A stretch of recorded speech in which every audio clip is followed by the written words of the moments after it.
আমার মনে হয় সব শুডাউনে তো কোনো মানেই হয় না। শুডাউন দেখে কী লাভ হবে?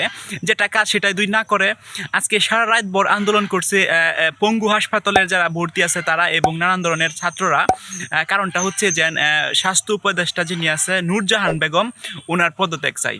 তো উনি হচ্ছে সদ্য হচ্ছে স্বাস্থ্য উপদেষ্টা হয়েছে, ওনার কেন পদত্যাগ চাই বর্তমানে কয়েকদিন যেতে না যেতেই কেন ওনার পদত্যাগ চাইতেছে?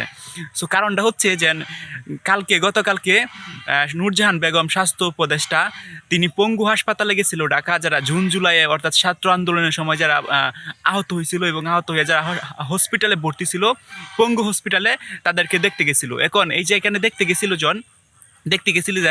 এনে দেখতে গেলার পরে উনি হচ্ছে কিছু সংখ্যক লোককে দেখছে এবং বাকি কাউকে দেখে নাই।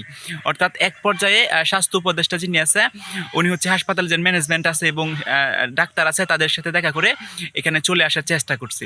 তো চলে আসার চেষ্টা করার পর এখানে যারা পঙ্গু হাসপাতালে যারা ভর্তি ছিল তাদের একটা অভিযোগ আছে। সেই অভিযোগটা হচ্ছে যে স্বাস্থ্য উপদেষ্টা নূরজাহান বেগমের যিনি হচ্ছে পিএ আছে অর্থাৎ পার্সোনাল অ্যাসিস্ট্যান্ট, উনি হচ্ছে একটা যারা পঙ্গু হাসপাতাল ভর্তি আছে একজনের গায়ে ধাক্কা দিছে বা সামথিং লাইক দ্যাট, এরকম একটা কিছু ঘটনা ঘটছে যেটা হচ্ছে পঙ্গু হাসপাতালের যারা ভর্তি তাদের মানে দাবি। সো আরেকটা দাবি হচ্ছে ওনার সবাইকে না দেইকা অর্থাৎ কিছু সংখ্যক রুগীকে দেইকা চলে আসার চেষ্টা করতেছে।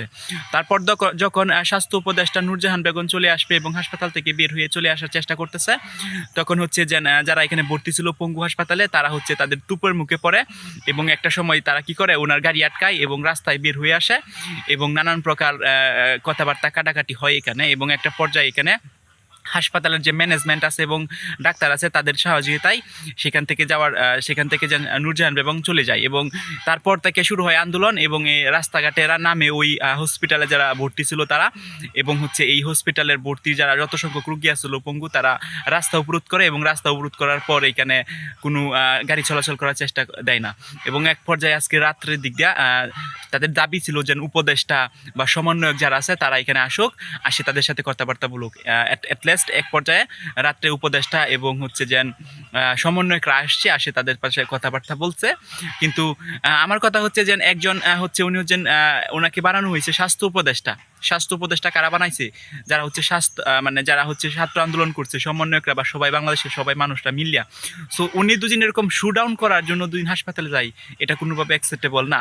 ওনার উচিত ছিল সব জন রুগী আছে রুগীকে ঘুরে ঘুরে দেখা এবং সবার খোঁজখবর রাখা এবং সার্বিক বিষয় নিয়ে আলোচনা করা। এবং এখানে পঙ্গু হাসপাতালে যারা ভর্তি আছে তাদের আরেকটা অভিযোগ আছে, সেটা হচ্ছে তাদের প্রপার ট্রিটমেন্ট হচ্ছে না বা চিকিৎসা হচ্ছে না। উন্নত চিকিৎসার জন্য যাদেরকে দেশের বাইরে পাঠানোর কথা তাদেরকে দেশের বাইরে পাঠানো হচ্ছে না এবং হচ্ছে বাংলাদেশে যেখানে আছে সেইখানে যে হাসপাতালে আছে এই হাসপাতালেও প্রপার ট্রিটমেন্ট হচ্ছে না এবং খাবার দাবারও তাদের একটা নানান অনিয়মের কথা তুলে ধরছে এখানে।